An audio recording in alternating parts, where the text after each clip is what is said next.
Hello guys, welcome to my channel to Just Discussion. So today we're gonna discuss about a very interesting topic, Indian Standard Time. तो बिना देरी किए चलो शुरू करते हैं। अच्छा, घर के जो फर्श होते हैं उन्हें ज़्यादा सुंदर करने के लिए हम कारपेट्स की यूज़ करते हैं, यानी कि कालीन। अरे कालीन से याद आया कालीन भैया के बारे में और उनके सुपुत्र गुड्डू भैया, जो कि हमें हमेशा पढ़ाई करने के लिए उकसाते रहते हैं। यानी कि वो कहते हैं पढ़ाई करो, IAS बनो। ये कौन सा वेब सीरीज है? मिर्जापुर। अरे यहीं से तो गुजरा है हमारा जो इंडियन स्टैंडर्ड टाइम है उसकी लॉन्गिट्यूड। तो चलिए पढ़ते हैं इंडियन स्टैंडर्ड टाइम के बारे में। उससे पहले जान लेते हैं कि स्टैंडर्ड टाइम क्या है। एक पर्टिकुलर रीजन हो गया या फिर एक पर्टिकुलर कंट्री जिस स्टैंडर्ड टाइम को या फिर जिस टाइम को अपनी ऑफिशियल टाइम के तौर पर यूज़ करता है उसे हम स्टैंडर्ड टाइम कहते हैं। ये टाइम कैसे हम जानते हैं? हमारे लॉन्गिट्यूड के दौरान जिस एरिया में जितनी डिग्री के लॉन्गिट्यूड गया है उससे हम कैलकुलेट करके हमारा स्टैंडर्ड टाइम पता करते हैं प्राइम मेरिडियन से। प्राइम मेरिडियन जो कि है हमारा ग्रीनविच मीन टाइम, और उसे हम UTC भी कहते हैं, कोऑर्डिनेटेड यूनिवर्सल टाइम। उससे ईस्ट के और अगर हम जाए तो हम ऐड करते हैं, यानी कि हमारा स्टैंडर्ड टाइम के पहले एक पॉजिटिव साइन रहता है और उसके लेफ्ट यानी कि हम अगर उससे वेस्ट की ओर जाए तो हम सब्सट्रैक्ट करते हैं। तो हमारे जो स्टैंडर्ड टाइम है उससे पहले हम सब्सट्रैक्शन की या फिर माइनस की सिंबल लगाते हैं। तो हमारा जो इंडियन स्टैंडर्ड टाइम है वो है UTC + 5:30। तो हमारा जो इंडिया है जो कि ग्रीनविच मेन टाइम से या फिर प्राइम मेरिडियन के ईस्ट में है, और इसलिए हम क्या करते हैं 5:30 यूज़ करते हैं। हमने पहले पढ़ा था कि 15 डिग्री में 1 आवर होता है। इसको हम काउंट करके क्या करते हैं, कैलकुलेट करके हमें पता चलता है कि इंडियन स्टैंडर्ड टाइम क्या है, UTC + 5:30। ये जो इंडियन स्टैंडर्ड टाइम है वो कौन सी लॉन्गिट्यूड को लेके गया है? 82.5 डिग्री ईस्ट लॉन्गिट्यूड, जो कि गया हुआ है मिर्ज़ापुर, हमारे जो इलाहाबाद है उत्तर प्रदेश में उसके पास ही गया हुआ है। उसे हम हमारे स्टैंडर्ड टाइम कैलकुलेट करते हैं। यहाँ पर देखिए ये है हमारा प्यारा भारत, उसके बीच ये है 5 जो लिखा हुआ है वो हमारा स्टैंडर्ड टाइम है, जो कि लिया गया है 82.5 डिग्री ईस्टर्न लॉन्गिट्यूड को हमने लेकर बनाया है। 1947 के बाद यानी कि इंडिपेंडेंस के बाद भारत के सरकार ने ये डिसाइड किया कि जो हमारा इंडियन स्टैंडर्ड टाइम है उसे फॉलो किया जाए थ्रू आउट द इंडिया, यानी कि होल कंट्री में हमारा एक ही स्टैंडर्ड टाइम होगा। लेकिन उससे पहले ब्रिटिश गवर्नमेंट जो थी उन्होंने क्या किया था, इंडियन स्टैंडर्ड टाइम को 2 हिस्से में डिवाइड कर लिया था। हमने पहले पढ़ा था कि एक इंटरनेशनल कन्वेंशन हुआ था, एक मीटिंग बिठाई गई थी 1806 में कि प्राइम मेरिडियन हम किसे ले जाए।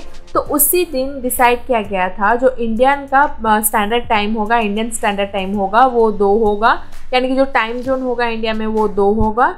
एक है बॉम्बे टाइम और एक है कलकत्ता टाइम। बॉम्बे टाइम जो था वो था 75 डिग्री ईस्टर्न लॉन्गिट्यूड में, और जो कलकत्ता वाला था वो था 90 डिग्री ईस्टर्न लॉन्गिट्यूड में। ऐसे करके हमारे 2 टाइम जोन्स थे। लेकिन 1947 के बाद जब इंडियन गवर्नमेंट, जब हमारे लोगों के पास अपनी पावर आई इंडिपेंडेंस के बाद, तो हम लोगों ने डिसाइड किया कि हमारा एक ही टाइम जोन होगा जो कि इंडिया के बीचों बीच होगा और उससे इंडियन स्टैंडर्ड टाइम लिया जाएगा। उसके हमने लेने के बाद 1948 तक कलकत्ता टाइम को फॉलो किया गया था और 1955 तक बॉम्बे टाइम को फॉलो किया गया था। उसके बाद हम एक ही टाइम जोन को लेके गए थे। यहाँ पर देखिए हमारे जो वेस्ट बंगाल है उसके रीजन में जो कलकत्ता है उसका क्या है, उसका कैपिटल है, तो उससे गया था हमारा कलकत्ता टाइम, और यहाँ पर जो महाराष्ट्र है उसमें गया था हमारा बॉम्बे टाइम।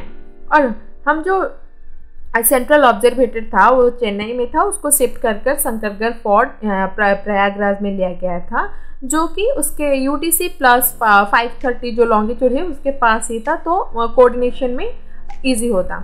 तो ये जो लिया गया है हमारे, देखो हमारे कंट्री में या फिर कई भी कंट्री में जो 4 चीज़ें जो हमारे कंसिडरेशन करते हैं, हम जो डिसाइड करते हैं करने के लिए, वो कोई ना कोई क्रिटिसाइज़ करेगा, क्योंकि हमारा जो है इंडिपेंडेंट जो कंट्री है एक डेमोक्रेटिक कंट्री है, सब लोगों का हिस्सेदार बनना जरूरी है। इसलिए हम लोग क्या करते हैं, हमारा मतदान करते हैं गवर्नमेंट को या फिर सरकार से हमारा मतदान करते हैं कि हम क्या चाहते हैं। इसलिए हमारा इंडियन स्टैंडर्ड टाइम जो रखा गया था उससे भी हम लोग कोई लोग मतलब कई सारे लोग सेटिस्फाइड नहीं थे।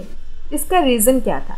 देखिए, इंडिया का जो वेस्टर्न और ईस्टर्न रीजन का जो डिस्टेंस होता है वो है 2933 किलोमीटर्स अप्रोक्सीमेटली, जिसमें 29 डिग्रीज ऑफ लॉन्गिट्यूड कवर हो जाते हैं। मतलब उनके बीच 29 लॉन्गिट्यूड आते हैं, तो हम कहीं सारे टाइम जोन्स बना सकते हैं, लेकिन ऐसा नहीं होता है। इसलिए और ये जो इंडियन स्टैंडर्ड टाइम हमने लिया है वो जो बीचों बीच इंडिया के, उससे कई सारे प्रॉब्लम होते हैं जो नॉर्दर्न ईस्टर्न स्टेट्स होते हैं और जो रन ऑफ कच्छ है गुजरात में, उसके बीच का 2 घंटे का फासला होता है। तो आप सोच रहे होंगे कि लोगों के लाइफ के ऊपर ये कितना इम्पैक्ट डालता होगा। जो नॉर्दर्न ईस्टर्न के लोग हैं उनको अपनी घड़ी 1 घंटा आगे करनी पड़ती थी as compare to the western people, because उनके पास क्या होता था, उनके एरिया में सनराइज जल्दी आती थी। हमने पहले डिस्कस किया था कि अर्थ का जो मूवमेंट है जो वेस्ट से ईस्ट तक का है, इसलिए क्या होता है, ईस्ट में जो लोग होते हैं वो सनराइज ज़्यादा जल्दी देख पाते हैं as compare to the west. तो 2001 में गवर्नमेंट ने क्या किया, 4 मेंबर को लेकर एक कमेटी बनाई थी under the ministry of science and technology. तब क्या थे, कपिल सिब्बल थे, मिनिस्टर थे वो साइंस एंड टेक्नोलॉजी के अंडर में। तो उन्होंने क्या किया था, एक कमेटी बिठाई गई थी जिनमें डिस्कस किया गया कि इंडिया के कितने सारे टाइम जोन्स होने चाहिए और ये जो टाइम जोन है ये ठीक है या फिर नहीं, इसे तदारक करना। और जो डे लाइट सेविंग टाइम है इसे हम अप्लाई करें कि नहीं। ये डे लाइट सेविंग टाइम क्या है दूसरे वीडियो में मैं समझा दूंगी। तो कपिल सिब्बल हो गए और अभी हमारे क्या है, अभी हमारे एक मिनिस्टर है जो कि है डॉक्टर हर्षवर्धन सर। क्या है, ministry of science and technology के मिनिस्टर है। देन और 2 डिपार्टमेंट हैं उनके अंडर में, ministry of health and family welfare, ministry of earth science. तो ये जानना जरूरी था। उसके बाद हम आ जाते हैं कि अगर हमारा इंडियन स्टैंडर्ड टाइम एक ऑफिशियल टाइम है तो इसको सारे देशवासियाँ मानना जरूरी है क्या? तो सारे हिस्से में इसे हम क्या करेंगे, ऑब्जर्व नहीं कर पाएंगे। तो कुछ हमारे ऐसे कुछ एक्ट से, जैसे कि प्लांटेशन लेबर एक्ट 1951, जिसके तहत ये कहा जाता है कि जो इंडस्ट्रियल एरियाज है जिनमें कुछ पर्टिकुलर चीज़ें हम उगाते हैं या फिर कुछ करते हैं, वो अपने टाइम जोन के अनुसार क्या कर सकते हैं, अपना टाइम आगे पीछे कर सकते हैं। तो हमारा जो आसाम का जो चाय बगाना हो गया, उसमें क्या होता है, उसके हमने पहले पढ़ा कि नॉर्थ ईस्टर्न स्टेट्स जो है उनमें सनराइज ज़्यादा जल्दी होती है। तो आसाम भी है नॉर्थ ईस्टर्न स्टेट्स में जहाँ पर सनराइज जल्दी हो जाती है। तो उनके एरिया में जो काम है वो डे लाइट में ज़्यादा काम कर सकते हैं, इसलिए क्या किया गया, उनके टाइम को 1 घंटा ज़्यादा कर दिया गया as compare to the UTC +530 जो कि है इंडियन स्टैंडर्ड टाइम। ठीक है, तो यहाँ पर ऐसे कर सकते हैं। तो 2014 में वैसे ही चीफ मिनिस्टर आसाम के थे तरुण गोगोई, उन्होंने कैंपेन स्टार्ट किया जिनके कहने को ये था कि हम नॉर्थ ईस्टर्न स्टेट के लिए दूसरा एक टाइम जोन बनाएंगे क्योंकि हमारे इस स्टेप से एनर्जी काफ़ी सेव होगी। ठीक है, तो अभी तक तो यूनियन गवर्नमेंट ने इसके ऊपर कोई भी डिसीजन नहीं सुनाया है, तो बाद में देखते हैं क्या होता है। ये सब गया तो हमारे इंडियन स्टैंडर्ड टाइम की क्रिटिसिज्म के बारे में। और ये जो इंडियन स्टैंडर्ड टाइम है वो कैसे रेगुलेट होता है, time and frequency standards laboratory at the national physical laboratory in Delhi, both commercial use के लिए और ऑफिशियल यूज़ के लिए ये अपना ये मैनेज करता है। और उसमें एक एटॉमिक क्लॉक है जो कि क्या करता है, सिंक्रोनाइज करता है world wide system of clocks that support the coordinated universal time, जो कि कोऑर्डिनेटेड यूनिवर्सल टाइम या फिर UTC के साथ सिंक्रोनाइज करके हमें हमारा एग्जैक्ट टाइम बताता है। तो IST कैसे लिया गया था, हमने पहले पढ़ा कि इंडिया के बीचों बीच जो लॉन्गिट्यूड गया हुआ है, यानी कि वेस्ट से उसका डिस्टेंस इतना होगा, ईस्ट से उसका डिस्टेंस उतना ही होगा, उससे लेकर हमने हमारा इंडियन स्टैंडर्ड टाइम बनाया। और ये सब जो टाइम है हमारे, हम अगर कोई भी पार्ट में हैं इंडिया के या फिर कोई भी जगह के, तो हमें कैसा पता चलता है, हमें एग्जैक्टली ब्रॉडकास्ट के ज़रा पता चलता है। ऑल इंडिया रेडियो जो कि है आकाशवाणी और दूरदर्शन टेलीविज़न, ये हमें हमारा इंडियन स्टैंडर्ड टाइम बताती है।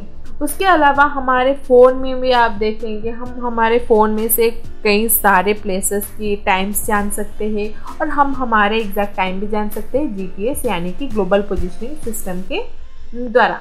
तो ये हमने थोड़ा बहुत तो पहले भी थोड़ा पढ़ लिया था वो कैसे काम होता है, जब सैटेलाइट्स के बारे में पढ़ा तो सैटेलाइट्स डाटा कलेक्ट करता है, इसे हम जल्दी से जान लेते हैं।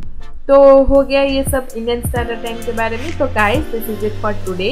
आशा करती हूँ कि वीडियो आपको अच्छी लगी होगी, और तो अगर वीडियो आपको अच्छी लगी तो please to like my video and please to subscribe my channel. Thank you.